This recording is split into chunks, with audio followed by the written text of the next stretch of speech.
Hola con todos. Esta clase va a ser sobre meningitis. Como siempre, su tutor soy yo. Me llamo Darío Chicaiza, soy médico graduado en la Universidad Central. Soy Project Manager de Medna, médico rural de este año y fui poli LPO de MP. Tienen mi correo y mi número para cualquier duda o cualquier cosa que necesiten. Entonces, vamos a empezar con la introducción. La introducción empieza con el hecho de qué es la meningitis. La meningitis etimológicamente va a ser una inflamación de las meninges. Las meninges son estas pequeñas capas que existen por debajo del cráneo. Recubren todo nuestro sistema nervioso central, desde la parte superior, que es nuestro cerebro, hasta toda la espina. Puede infectarse por muchísimas cosas. La parte de la inflamación que está dada por infecciones puede darse por bacterias, virus o hongos. Sin embargo, no tan común, pero puede existir una meningitis aséptica que tiene que ver sin una etiología bacteriana o microorganismos no infecciosos, como puede ser una autoinmune, cáncer o una reacción adversa medicamentosa. Eh, Más que nada la meningitis o parte de la introducción de esto es de entender cuál es la tríada de la meningitis. La fiebre, la rigidez nucal y la cefalea.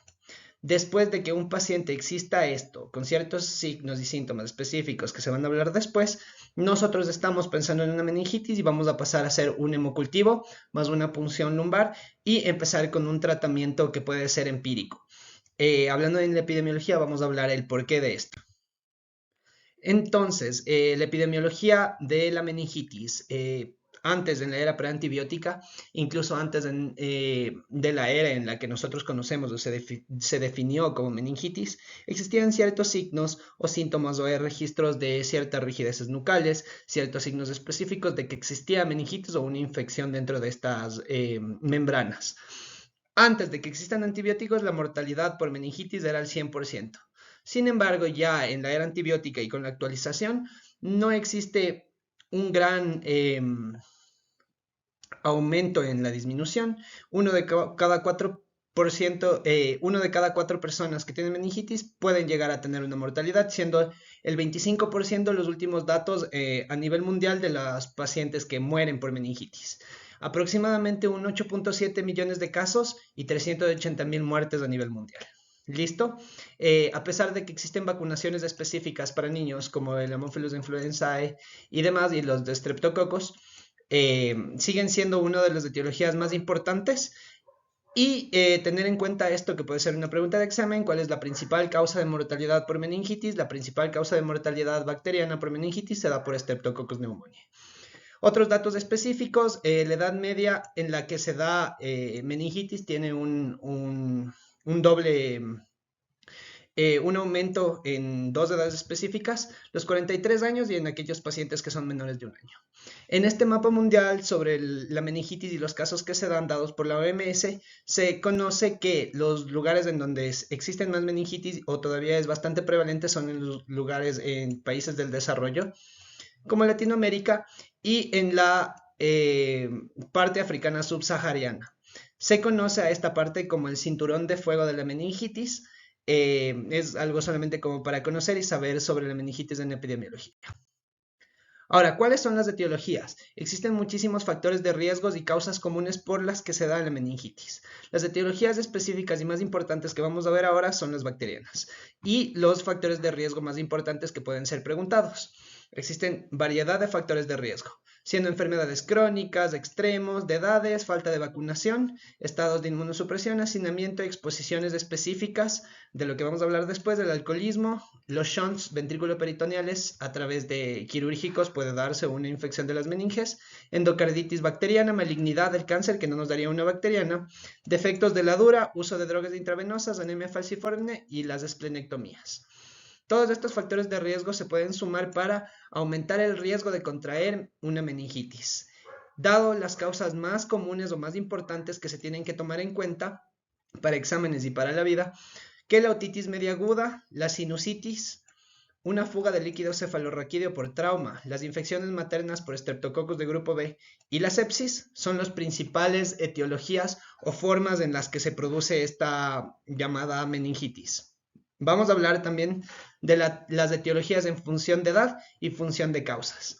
Las etiologías en función de edad son muy importantes, voy a ir subrayando las partes más importantes. Recordar que en menores de un mes, el Streptococcus del grupo B, la Escherichia coli y la listeria son muy importantes. Tener en cuenta que la listeria monocitógenes está presente muchísimo en los extremos de la vida, menores de un mes y en mayores de 50 años. ¿Listo? De ahí el conocido Streptococcus pneumoniae.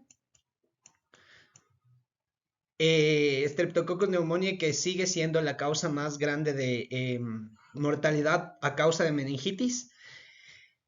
También recordar que existen otros tipos de etiologías en la bacteriana, como puede ser hemófilos de influenza del tipo B, Neisseria meningitidis, y esos, más que nada como bacterianos, viendo en función de la edad. Los más importantes, un mes, más de 50 años y edad adulta normal. ¿Cuáles son estos? Menores de un mes, Escherichia coli y Listeria monocytogenes. Mayores de 50 años, Listeria monocitógenes, los más importantes, y algunos bacilos gram negativos. Vamos a hablar de eso también después. Y de 2 a 50 años o en edad adulta, se le conoce que el más importante, la más común y mayor mortalidad está dada por Streptococcus pneumoniae. ¿Ya?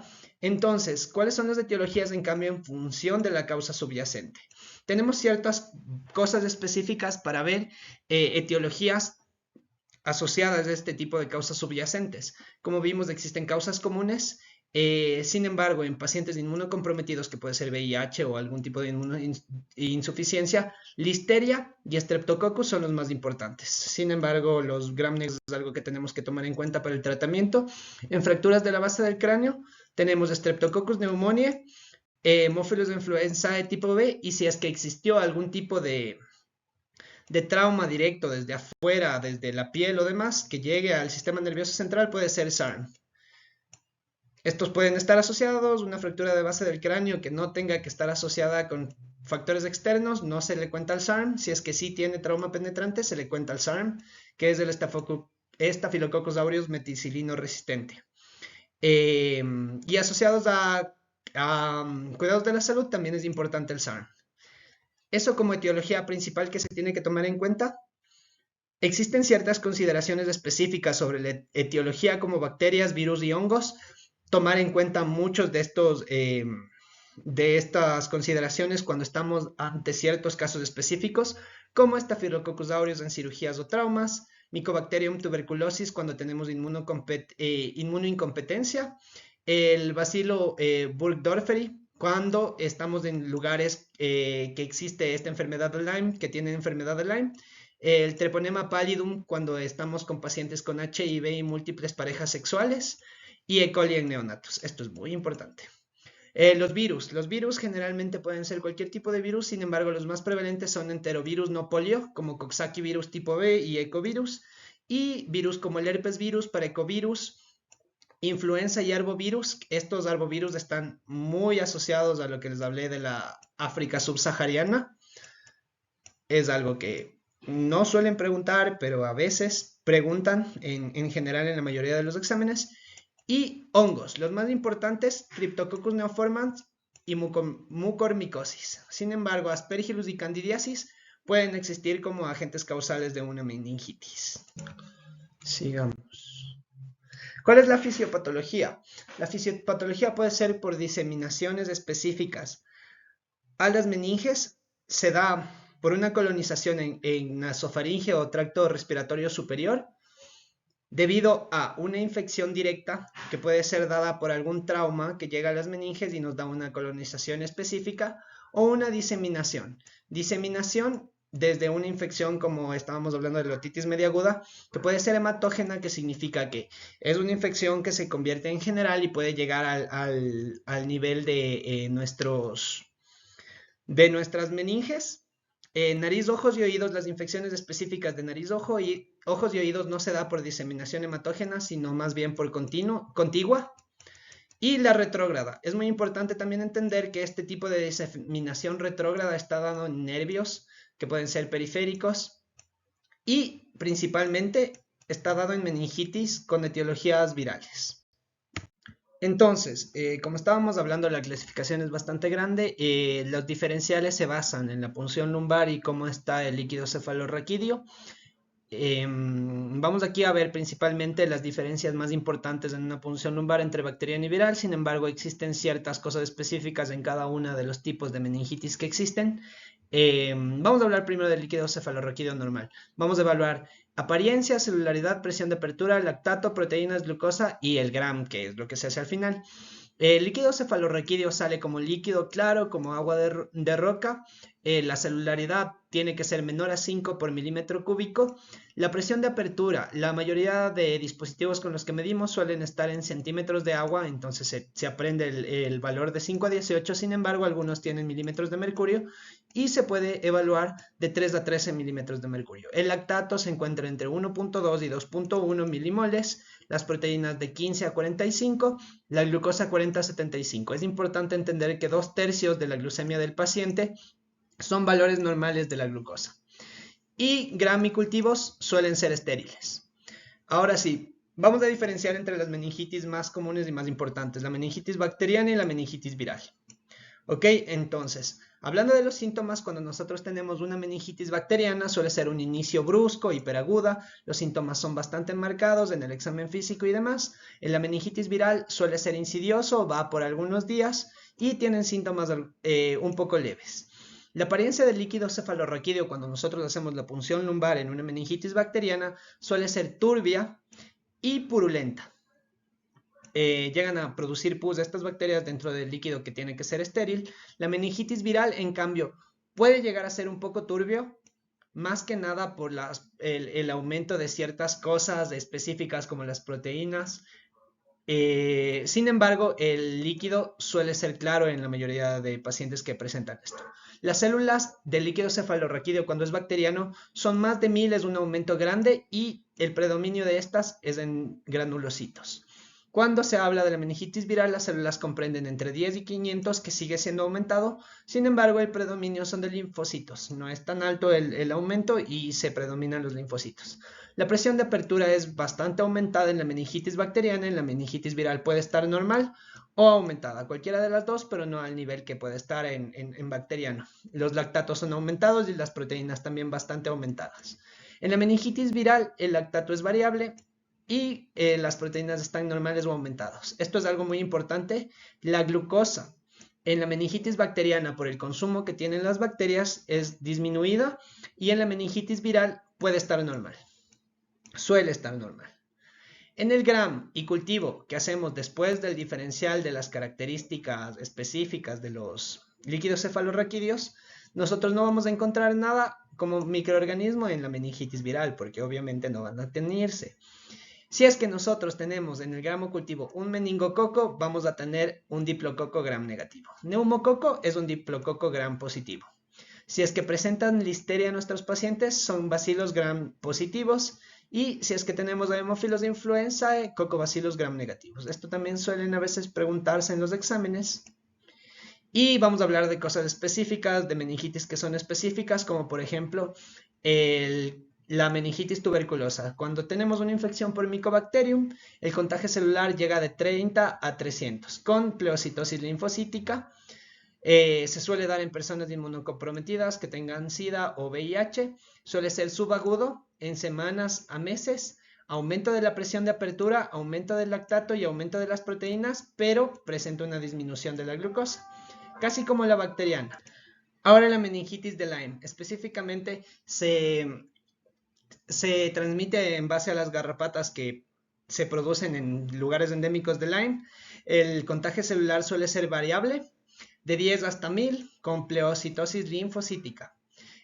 Aumento de la presión de apertura, proteínas pueden estar normales y la glucosa igual puede estar normal. La meningitis por Cryptococcus, esta es fúngica. Tenemos una pleocistosis linfocítica de 20 a 200 milímetros de mercurio, suele darse en inmunocomprometidos. Es importante que la presión de apertura es muy elevada, más elevada que la bacteriana, proteínas aumentadas y la tinción que se tiene que hacer si es que nosotros estamos sospechando en una meningitis por criptococo suele ser la tinción de tinta de India, porque no va a ser con las tinciones normales ninguna presencia del organismo, sin embargo en la meningitis por criptococo sí. Se necesita la atención de India. Ahora hablando de los signos y síntomas específicos de la meningitis y cómo nosotros empezamos a sospechar.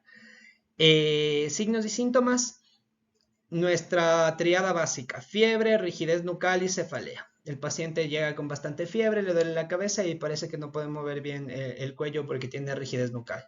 Sin embargo, se puede presentar con alteración del estado de conciencia, fotofobia, náusea, vómito, malestar, convulsiones y parálisis. ¿Cuáles son todos estos síntomas que pueden existir? Son signos de aumento de presión intracraneal. Y estos signos de aumento de presión intracraneal nos muestran un mal pronóstico y específicamente una herniación del sistema nervioso central en base a la infección que se está dando. Además de estos signos y síntomas específicos y la diferenciación que se puede hacer cuando se vuelve más emergente una meningitis, tenemos ciertos signos que en el examen físico nosotros vamos a poder evidenciar, como cuando existen signos de irritación meningia, inflamación meningia y presión intracraneal. Irritación meningia básicos, Kernig y Brudzinski. Además de la rigidez nucal. Recordemos que Kernig se trata de esa maniobra en la que nosotros les hacemos que doblen las rodillas y traten de estirar las piernas sin bajar y nuestro paciente sube la cabeza. Brudzinski, cuando nosotros al jalar la cabeza del cuello tiene una reacción de irritación y jala las piernas que están relajadas, jalando y doblando las rodillas. Eso como examen físico, signos específicos. La inflamación meningia, puede existir fiebre, hipotensión, taquicardia y el aumento de la presión intracraneal. Estos signos específicos que fuimos hablando, además de que al examen se puede ver papiledema, el paciente se presenta confuso y puede existir convulsiones. ¿Qué pasa si es que existe focalidad neurológica? Focalidad neurológica nos va a ayudar a diferenciar y aumentar la emergencia de este paciente. La focalidad neurológica nos permite diferir un momento la punción lumbar para nosotros poder hacer una resonancia o poder hacer un estudio de imagen, porque puede tener unas etiologías diferentes. ¿Cómo se hace el diagnóstico? Primero que nada, cuando se hace el diagnóstico, además de los signos clínicos que nos hacen pensar en una meningitis, que se recomienda en los últimos estudios que se aumente esto de que si es que tenemos una sospecha se inicie el tratamiento empírico antibiótico porque ayuda a disminuir la mortalidad. Recordemos que todas las pruebas que se van a hacer nunca van a retrasar el tratamiento antibiótico. La punción lumbar, imagen o laboratorios no vamos a esperarlos para iniciar con el tratamiento antibiótico. Sin embargo, en laboratorios vamos a tener biometría hemática, viendo leucocitosis en caso de que sea una sepsis o alguna infección que se diseminó hematógicamente. El cultivo de sangre tiene que ser previo al antibiótico cuando sea posible. La glucosa, un PCR que se va a dar específicamente para ciertas etiologías que nosotros estemos pensando, que se va a hablar en la siguiente diapositiva, y tiempos de sangrado. Cosas que nos pueden ayudar a diferenciar si es que podemos o no hacer una punción lumbar. Sin embargo, nunca tenemos que retrasar el tratamiento antibiótico. La punción lumbar como siguiente paso nos ayuda a confirmar la meningitis en líquido cefalorraquídeo y extra la identificación de la etiología para nosotros poder dar un tratamiento específico a la etiología de esta meningitis.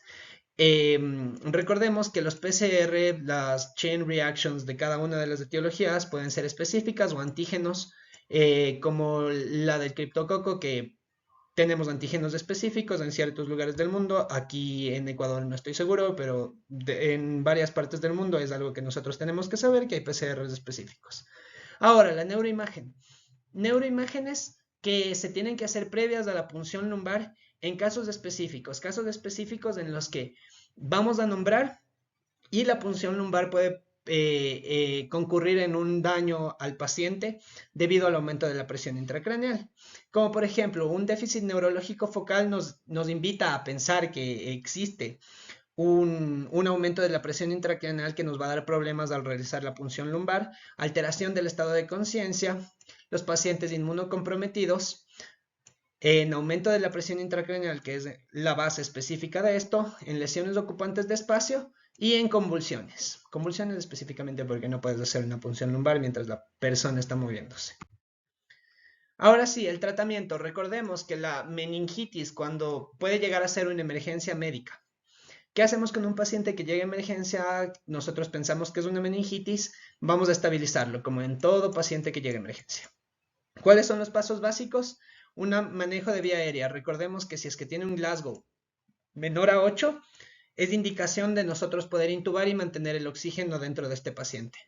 El soporte hemodinámico específico que tienen que tener los pacientes cuando llegan, presiones y demás, el uso de vasoactivos si es que es necesario, identificar y revertir coagulopatías, esto es muy importante al descartar enfermedades específicas, principalmente las fúngicas, e identificar y tratar la hipertensión craneal. ¿Cómo se trata la hipertensión craneal?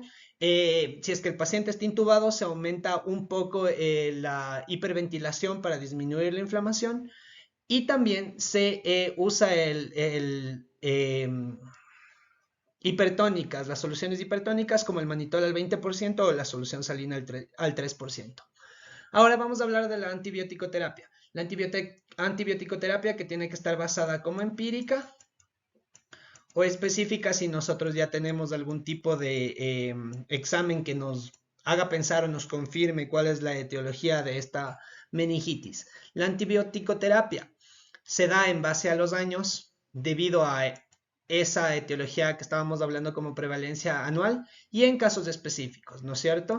Lo más importante, menores de un año, ampicilina y aminoglucósido. Cefalosporina de tercera generación excepto la ceftriaxona. La ceftriaxona no se puede dar en pacientes menores de un año debido a que producen barro biliar y se convierte en una disminución en el riesgo-beneficio. Es más riesgo que beneficio el dar una ceftriaxona. Sin embargo, otras cefalosporinas de tercera generación están dentro de las capacidades que se dan. De 1 a 50 años se da vancomicina más una cefalosporina de tercera generación. Aquí ya se puede usar la ceftriaxona dentro de estos casos.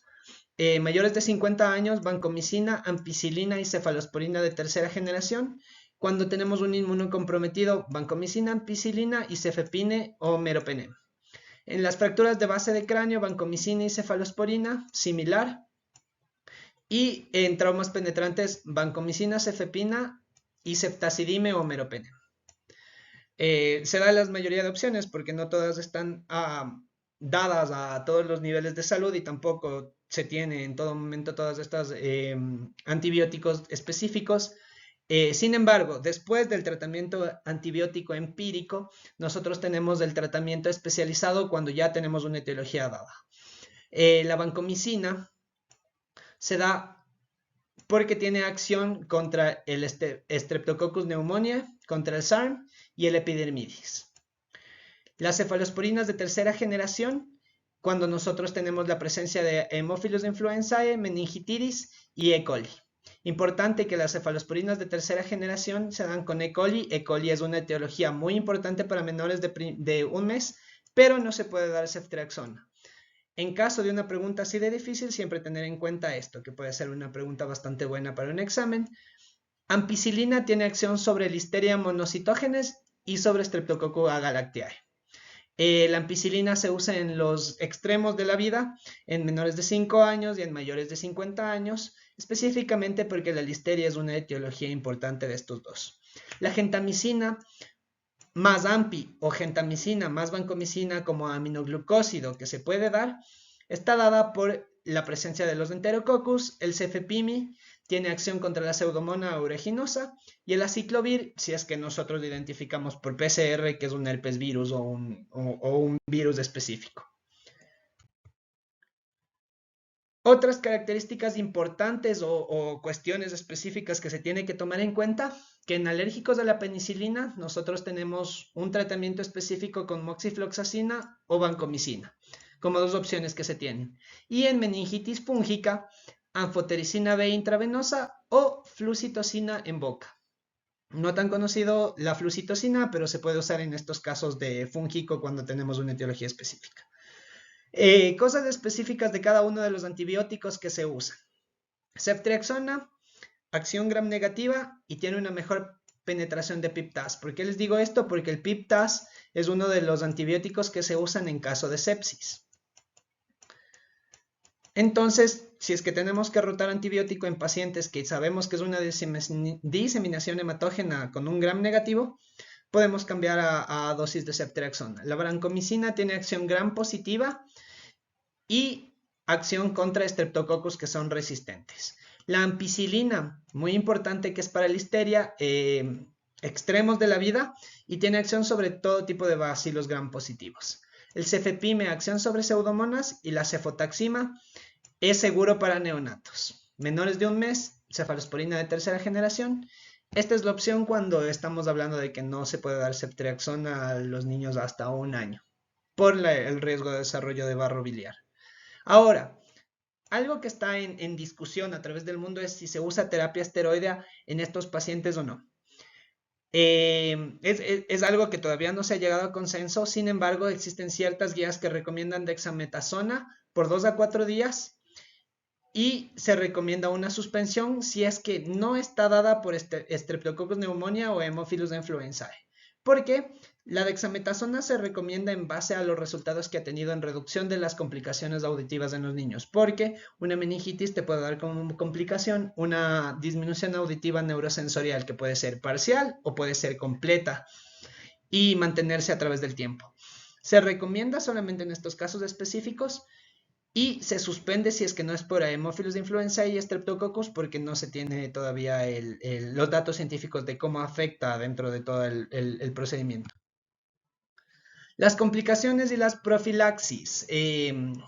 La estabilización es importante, sin embargo, si es que no se llega a la estabilización y tratamiento, puede llegar a complicaciones como sordera neurosensorial, lo que estábamos hablando, que puede ser transitoria o permanente y completa, déficits neurológicos permanentes, convulsiones, con todo el daño específico que significa, el daño cognitivo, parecias que se mantienen, edema cerebral, hipertensión intracraneal que puede llegar a una herniación, hidrocefalias comunicantes, enfermedades cerebrovasculares, el síndrome de Waterhouse-Friderichsen, que es específicamente cuando se da por un meningococo, una meningocococcemia, que se acompaña a coagulación intravascular y produce una insuficiencia suprarrenal aguda. Saber hacer diferencial en base a los exámenes y tomar en cuenta que puede existir en cualquier parte del mundo esto. La meningitis es una infección muy contagiosa. Por eso se da una profilaxis a todas las personas que han estado en contacto, e incluso al personal médico que estuvo en contacto con este paciente. Se da desde los roommates o las personas que viven con la persona, en la escuela si es que es un niño, se da en el trabajo a todas las personas un tipo de profilaxis. Si es que es preexposición, porque nosotros vamos a un lugar endémico de meningitis, ¿qué es lo que se recomienda? Primero que nada, revisión de todo tipo de vacunas para poder tener una vacuna contra hemófilos de influenza de tipo B que esté vigente y la vacuna meningocócica, ¿ya? En nuestro cuadro nacional básico, la vacuna meningocócica no está válida, sin embargo, tomar en cuenta si es que se tiene algún viaje o algún paciente va a tener un viaje para poder recomendar. Cuando hablamos de post-exposición, la post-exposición se da en base a rifampicina, 600 miligramos cada 12 horas por 2 días, ceftriaxona 250 IM, una dosis. Esta es preferida en el embarazo cuando las pacientes embarazadas fueron expuestas a este tipo de bacterias por meningitis. Y la ciprofloxacina. Ciprofloxacina de 500 miligramos vía oral, una dosis que se debe evitar en menores de edad, en menores de 5 años. Eso ha sido meningitis. Cualquier duda ya saben al inicio que están mis datos, me pueden escribir y eso es todo.